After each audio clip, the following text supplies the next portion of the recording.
দুদিন আগেই আপনারা যারা টিভি পর্দায় অথবা আমাদের ভিডিওতে যে বা যার ছবি দেখছেন, ইনি হচ্ছেন তাজিমুল ইসলাম, তৃণমূল নেতা।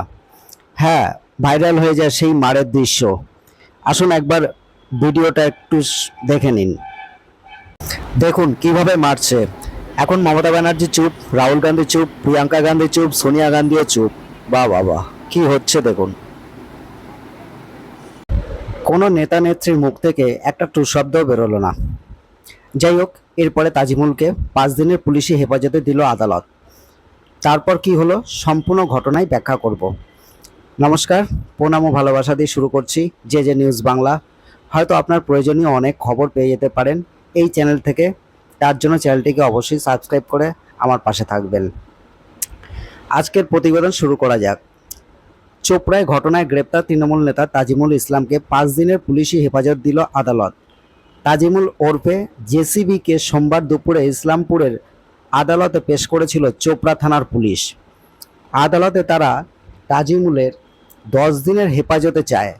পরে ইসলামপুরের পুলিশ সুপার জবি থমাসকে জানান, তাজিমুলকে 5 দিনের পুলিশ হেফাজত রাখার দায়িত্ব দিয়েছে আদালত। 5 দিন পর আবার আদালতে তোলা হবে তাকে। তাজিমুলের বিরুদ্ধে 2টি জামিন অযোগ্য এবং 3টি জামিনযোগ্য ধারায় মামলা করেছে পুলিশ।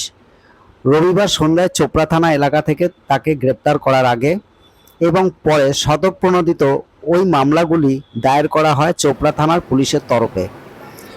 সোমবার আদালতে পেশ করানোর আগে নিয়মমাফিক স্বাস্থ্য পরীক্ষা করানো হয় জেসিবির। স্বাস্থ্য পরীক্ষা করানোর পরে এবং আদালতে যাওয়ার সময় সাংবাদিকরা ঘিরে ধরে গ্রেপ্তার হওয়া তৃণমূল নেতাকে। তার কাছে জানতে চাওয়া হয়, কার নির্দেশে তিনি চোপড়ায় ওই ঘটনা ঘটিয়েছেন, কেনই বা ওই যুগলকে মারধর করছিলেন। কিন্তু তাজিমুল কোনো প্রশ্নের জবাব দেননি। পুলিশ সূত্রে খবর, চোপড়ার ঘটনায় জেসিবির বিরুদ্ধে ভারতীয় দণ্ডবিধির 5টি ধারায় মামলা করা হয়েছে। রবিবার স্বতঃপ্রণোদিতভাবে ওই মামলাগুলি দায়ের করে পুলিশ। সোমবার থেকে দেশে নতুন ফৌজদারি আইন চালু হয়েছে, কিন্তু রবিবার সেই আইন চালু না হওয়ায় ভারতীয় দণ্ডবিধি মেনেই দায়ের করা হয় মামলা।